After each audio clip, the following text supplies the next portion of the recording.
എല്ലാ വിദ്യാർത്ഥികൾക്കും പുതിയൊരു വീഡിയോയിലേക്ക് സ്വാഗതം. ഈ വർഷത്തെ vocational higher secondary school combinational school course transfer അലോട്ട്മെൻറ്റിനുള്ള അപേക്ഷകൾ വിദ്യാർത്ഥികൾക്ക് നാളെ വൈകുന്നേരം 4 മണിക്ക് മുമ്പായിട്ട് വിദ്യാർത്ഥികൾക്ക് ഓൺലൈനായിട്ട് നൽകാവുന്നതാണ്. വിദ്യാർത്ഥികൾക്ക് ഈ ഒരു അപേക്ഷ നൽകിയ ശേഷം അപേക്ഷയുടെ പ്രിൻ്റ് ഔട്ട് വിദ്യാർത്ഥികൾ സ്കൂളിലെ പ്രിൻസിപ്പാളിന് നിങ്ങളുടെ രക്ഷിതാവിൻ്റെയും സിഗ്നേച്ചർ ഇട്ട ശേഷം നൽകേണ്ടതാണ്. വിദ്യാർത്ഥികൾക്ക് ഈ ഒരു വീഡിയോ വഴി എങ്ങനെയാണ് വൊക്കേഷണൽ ഹയർ സെക്കൻഡറി ട്രാൻസ്ഫറിന് അപേക്ഷ സമർപ്പിക്കേണ്ടത് എന്നുള്ളതും അതുപോലെ തന്നെ എന്തൊക്കെ കാര്യങ്ങൾ ശ്രദ്ധിക്കണം എന്നുള്ളതും വിദ്യാർത്ഥികൾക്ക് ഈ ഒരു വീഡിയോ വഴി മനസ്സിലാക്കാവുന്നതാണ്. വിദ്യാർത്ഥികൾക്ക് ഈ ഒരു vhskepper.kerala.gov.in എന്ന വെബ്സൈറ്റ് ഓപ്പൺ ചെയ്യുകയും വേക്കൻസി ലിസ്റ്റ് എന്നുള്ള ലിങ്കിൽ ക്ലിക്ക് ചെയ്യുകയും ചെയ്യേണ്ടതാണ്. ഇതിൽ ക്ലിക്ക് ചെയ്ത ശേഷം വിദ്യാർത്ഥികൾക്ക് നിങ്ങൾ ഏത് ജില്ലയിലാണോ നിലവിൽ അഡ്മിഷൻ നേടിയിട്ടുള്ളത് ആ ഒരു ജില്ലയിലെ സ്കൂളും കോഴ്സുമാണ് നിങ്ങൾക്ക് മാറാൻ സാധിക്കുക. അപ്പോൾ അതുകൊണ്ട് തന്നെ നിങ്ങൾ ഏത് ജില്ലയിലാണോ അഡ്മിഷൻ എടുത്തിട്ടുള്ളത് ആ ഒരു ജില്ല സെലക്ട് ചെയ്ത് കൊടുക്കുക. അതിനുശേഷം ഗെറ്റ് ഡാറ്റ എന്നുള്ളതിൽ ക്ലിക്ക് ചെയ്യുക. ഇതിൽ ക്ലിക്ക് ചെയ്ത ശേഷം നിങ്ങൾക്ക് ഇവിടെ കാണാനായിട്ട് സാധിക്കും നിങ്ങൾക്ക് അലോട്ട്മെൻറ്റ് ലഭിച്ച ആ ഒരു ജില്ലയിലെ ഓരോ സ്കൂളിൻ്റെ പേരും അതുപോലെ തന്നെ ആ ഒരു സ്കൂളിലെ ഓരോ കോഴ്സിൻ്റെ പേരും ആ ഒരു കോഴ്സിൽ എത്ര വേക്കൻസിയാണ് ഉള്ളത് എന്നുള്ളത് നിങ്ങൾക്ക് ഇതിൽ കാണാനായിട്ട് സാധിക്കുന്നതാണ്. ഇവിടെ നിങ്ങൾക്ക് വേക്കൻസി അതുപോലെ ഏത് കോഴ്സാണ് എന്നുള്ളതും അതുപോലെ തന്നെ ആ ഒരു കോഴ്സ് ഏത് സ്കൂളിലാണ് എന്നുള്ള ഡീറ്റെയിൽസും നിങ്ങൾക്ക് കാണാം. അതുപോലെ ആ ഒരു സ്കൂളിൻ്റെ കോഡും കറക്റ്റായിട്ട് മനസ്സിലാക്കാൻ സാധിക്കും. അപ്പോൾ നിങ്ങൾ ഇതിൽ പ്രധാനമായിട്ടും ശ്രദ്ധിക്കേണ്ട പ്രധാനപ്പെട്ട കാര്യം നിങ്ങൾ ആ ഒരു സ്കൂളിൻ്റെ കോഡ് ഏതാണ്, അത് നിങ്ങൾക്ക് അഡ്മിഷൻ വേണ്ട സ്കൂളിൻ്റെ കോഡ് ഏതാണ് എന്നുള്ളത് കറക്റ്റായിട്ട് ഒരു പേപ്പറിൽ എഴുതി വയ്ക്കുക. അത് മാറിപ്പോയത് അത് പ്രത്യേകം ശ്രദ്ധിക്കേണ്ടതാണ്. കാരണം കോഡ് മാറിക്കഴിഞ്ഞാൽ സ്കൂളും മാറിപ്പോകും. അതുകൊണ്ട് തന്നെ കറക്റ്റായിട്ട് നിങ്ങൾക്ക് അഡ്മിഷൻ വേണ്ട സ്കൂൾ ഏതാണ് എന്നുള്ളത് കറക്റ്റായിട്ട് ആ ഒരു കോഡ് കറക്റ്റായിട്ട് ഒരു പേപ്പറിൽ എഴുതി വെക്കുക. അതിനുശേഷം വിദ്യാർത്ഥികൾ ചെയ്യേണ്ടത് നേരത്തെയുള്ള ആ ഒരു പേജിലേക്ക് പോവുക. അപ്പോൾ നേരത്തെയുള്ള ഈ ഒരു പേജിൽ നിങ്ങൾക്ക് കാൻഡിഡേറ്റ് ലോഗിൻ എന്ന് പറഞ്ഞുകൊണ്ട് കാണാം. അതിൽ ക്ലിക്ക് ചെയ്യുക.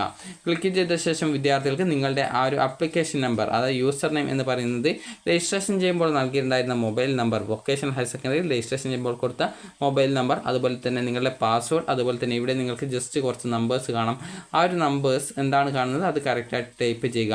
നമ്പേഴ്സ് കറക്റ്റായിട്ട് മനസ്സിലാകുന്നില്ല എന്നുണ്ടെങ്കിൽ ജസ്റ്റ് നിങ്ങൾക്ക് ഇവിടെ ഒരു നീല കളറിൽ കാണാൻ സാധിക്കും ഒരു റിഫ്രഷ് ബട്ടൺ, അതിൽ ക്ലിക്ക് ചെയ്ത് ആ ഒരു കോഡ് നൽകി ലോഗിൻ ചെയ്യുക. ലോഗിൻ ചെയ്ത് കഴിഞ്ഞാൽ വിദ്യാർത്ഥികൾക്ക് കാണാനായിട്ട് സാധിക്കുന്നതാണ്, അതായത് നിങ്ങൾക്ക് അവിടെയായിട്ട് കാണാനായിട്ട് സാധിക്കുന്നതാണ് അപ്ലൈ ഫോർ ട്രാൻസ്ഫർ അലോട്ട്മെൻറ്റ് എന്നുള്ള ലിങ്ക് കാണാൻ പറ്റും. അതിൽ ക്ലിക്ക് ചെയ്യുക. ക്ലിക്ക് ചെയ്ത ശേഷം വിദ്യാർത്ഥികൾക്ക് നിങ്ങളുടെ പേഴ്സണൽ ഡീറ്റെയിൽസ്, അത് പേഴ്സണൽ എന്ന് പറഞ്ഞാൽ ജസ്റ്റ് നിങ്ങളുടെ SLC രജിസ്റ്റർ നമ്പർ അതുപോലെ ആപ്ലിക്കേഷൻ നമ്പർ എന്നിങ്ങനെയുള്ള ചെറിയ ഡീറ്റെയിൽസ് നിങ്ങൾ ചിലപ്പോൾ നൽകേണ്ടതായിട്ട് വരും. ഇല്ല എന്നുണ്ടെങ്കിൽ നിങ്ങൾ ജസ്റ്റ് നിങ്ങളുടെ ആ ഒരു സ്കൂളിൻ്റെ കോഡ്, അത് നിങ്ങൾക്ക് എവിടെയാണോ അഡ്മിഷൻ നേടാൻ താല്പര്യമുള്ളത് ആ ഒരു സ്കൂളിൻ്റെ കോഡ് നൽകുക. അതിനുശേഷം നിങ്ങൾക്ക് ഏത് കോഴ്സാണ് ആ ഒരു സ്കൂളിൽ വേണ്ടത് ആ ഒരു കോഴ്സ് സെലക്ട് ചെയ്ത് കൊടുക്കുക. അതിനുശേഷം വിദ്യാർത്ഥികൾക്ക് ആ ഒരു കോഴ്സ് സെലക്ട് ചെയ്ത് അതിനെ ആഡ് ചെയ്യുക. അതിനുശേഷം നിങ്ങൾക്ക് അടുത്ത് വേണ്ട സ്കൂൾ ഏതാണ്, ആ ഒരു ഏത് കോഴ്സിലേക്കാണ് മാറേണ്ടത് അത് കറക്റ്റായിട്ട് നിങ്ങൾ സെലക്ട് ചെയ്ത് കൊടുക്കുക. പ്രത്യേകം ശ്രദ്ധിക്കേണ്ടത് അലോട്ട്മെൻറ്റ് കിട്ടിക്കഴിഞ്ഞാൽ നിർബന്ധമായിട്ടും ആ ഒരു കോഴ്സിലേക്ക് മാറേണ്ടതായിട്ട് വരുന്നതാണ്. അതുകൊണ്ട് തന്നെ നിങ്ങൾക്ക് അഡ്മിഷൻ ആഗ്രഹിക്കുന്ന സ്കൂളോ കോഴ്സോ തന്നെയാണെന്നുള്ള കാര്യം പ്രത്യേകം നിങ്ങൾ ഉറപ്പുവരുത്തേണ്ടതാണ്. അപ്പോൾ ഈ ഒരു രീതിയിൽ നിങ്ങൾ കറക്റ്റായിട്ട് ഉറപ്പുവരുത്തി നിങ്ങൾക്ക് ഓപ്ഷൻസ് ഒന്നും മാറ്റേണ്ടതില്ല എന്നുള്ള കാര്യം പ്രത്യേകം വീണ്ടും ചെക്ക് ചെയ്ത ശേഷം ഉറപ്പുവരുത്തുക. അതിനുശേഷം ഇനിയും നിങ്ങൾക്കൊന്നും മാറ്റമൊന്നുമില്ല എന്നാണെങ്കിൽ നിങ്ങൾ സബ്മിറ്റ് ചെയ്യുക. സബ്മിറ്റ് ചെയ്ത് കഴിഞ്ഞാൽ നിങ്ങൾക്ക് നിങ്ങളുടെ ആപ്ലിക്കേഷൻ്റെ ഒരു പ്രിൻ്റ് ഔട്ട് കിട്ടുന്നതാണ്. അപ്പോൾ ആ ഒരു പ്രിൻ്റ് ഔട്ട് നിങ്ങൾ ഡൗൺലോഡ് ചെയ്തെടുത്ത് പ്രിൻ്റ് ഔട്ട് എടുക്കുക. അതിൽ പ്രിൻ്റ് ഔട്ട് എടുത്തു കഴിഞ്ഞാൽ നിങ്ങൾക്ക് ഏതൊക്കെ സ്കൂളുകൾ കോഴ്സുകളാണ് നിങ്ങൾ ഓപ്ഷൻ വെച്ചിട്ടുള്ളത് എന്നിങ്ങനെയുള്ള ഡീറ്റെയിൽസ് നിങ്ങൾക്ക് മനസ്സിലാക്കാൻ സാധിക്കുന്നതാണ്. അപ്പോൾ ജസ്റ്റ് നിങ്ങൾ അത് മനസ്സിലാക്കിയ ശേഷം നിങ്ങൾ അതിൽ നിങ്ങളുടെ രക്ഷിതാവിൻ്റെയും ഒപ്പ് ഇടുക, അതായത് സിഗ്നേച്ചർ ഇടുക. സിഗ്നേച്ചർ ഇട്ട ശേഷം നിങ്ങളുടെ സ്കൂളിലെ, അതായത് വൊക്കേഷണൽ ഹയർ സെക്കൻഡറി സ്കൂളിലെ പ്രിൻസിപ്പാളിന് ആ ഒരു അപേക്ഷ സമർപ്പിക്കുക.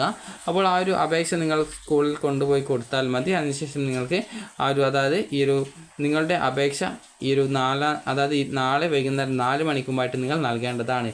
അതുപോലെ തന്നെ വിദ്യാർത്ഥികൾ പ്രത്യേകം ശ്രദ്ധിക്കേണ്ടത് അതായത് നിങ്ങളുടെ അപേക്ഷ കൺഫേം ചെയ്യണം. കൺഫേം ചെയ്യുന്നതിന് വേണ്ടിയിട്ടാണ്. കൺഫേം ചെയ്ത ശേഷം നിങ്ങൾക്ക് ലഭിക്കുന്ന ഒരു പ്രിൻ്റ് ഔട്ട് ഉണ്ടാകും. അതിൽ നിങ്ങളും നിങ്ങളുടെ രക്ഷിതാവും ഒപ്പുവെച്ച് നിങ്ങൾ നിലവിൽ അഡ്മിഷൻ നേടിയ സ്കൂളിലെ പ്രിൻസിപ്പാളിന് സമർപ്പിക്കണം. പ്രത്യേകം ശ്രദ്ധിക്കേണ്ടത് ട്രാൻസ്ഫർ അപേക്ഷ നൽകി നിങ്ങൾക്ക് ട്രാൻസ്ഫർ അലോട്ട്മെൻറ്റ് ലഭിച്ചാൽ നിർബന്ധമായിട്ടും വിദ്യാർത്ഥി ട്രാൻസ്ഫർ ലഭിച്ച സ്കൂളിൽ അല്ലെങ്കിൽ കോഴ്സിലേക്ക് നിർബന്ധമായിട്ടും പ്രവേശനം നേടേണ്ടതാണ് എന്നുള്ള കാര്യം പ്രത്യേകം ശ്രദ്ധിക്കുക. അതുപോലെ തന്നെ വിദ്യാർത്ഥികൾക്ക് അപേക്ഷിക്കുന്ന സ്കൂളിൽ ഒഴിവില്ലെങ്കിലും നിങ്ങൾക്ക് ട്രാൻസ്ഫർ അപേക്ഷ സമർപ്പിക്കാവുന്നതാണ്. അതുപോലെ ട്രാൻസ്ഫർ അപേക്ഷ സമർപ്പിക്കുമ്പോൾ ഒരു സ്കൂളിൽ നിന്നും മറ്റൊരു സ്കൂളിലെ ഏതെങ്കിലും കോഴ്സിലേക്കോ അതേ സ്കൂളിലെ തന്നെ മറ്റൊരു കോഴ്സിലേക്കോ മാറ്റത്തിന് അപേക്ഷിക്കാവുന്നതാണ്. വിഭിന്നശേഷി വിഭാഗത്തിൽപ്പെട്ടുള്ള വിദ്യാർത്ഥികൾക്ക് ഈ ഒരു ട്രാൻസ്ഫറിന് അപേക്ഷ നൽകാൻ സാധിക്കില്ല. ഏതെങ്കിലും higher secondary vocational higher secondary സ്കൂളിൽ സ്ഥിരപ്രവേശനം നേടിയിട്ടുള്ള വിദ്യാർത്ഥികൾക്കാണ് ട്രാൻസ്ഫറിന് അപേക്ഷ നൽകാൻ സാധിക്കുക. ഒന്നാമത്തെ ഓപ്ഷൻ ആയിരുന്നാലും വിദ്യാർത്ഥികൾക്ക് ട്രാൻസ്ഫറിന് അപേക്ഷ സമർപ്പിക്കാൻ സാധിക്കുന്നതായിരിക്കും. അപ്പോൾ വിദ്യാർത്ഥികൾക്ക് ഈ ഒരു വീഡിയോ ഉപകാരപ്രദമായിട്ടുണ്ടെങ്കിൽ ലൈക്ക് ചെയ്യുക, ഷെയർ ചെയ്യുക. Thank you for watching.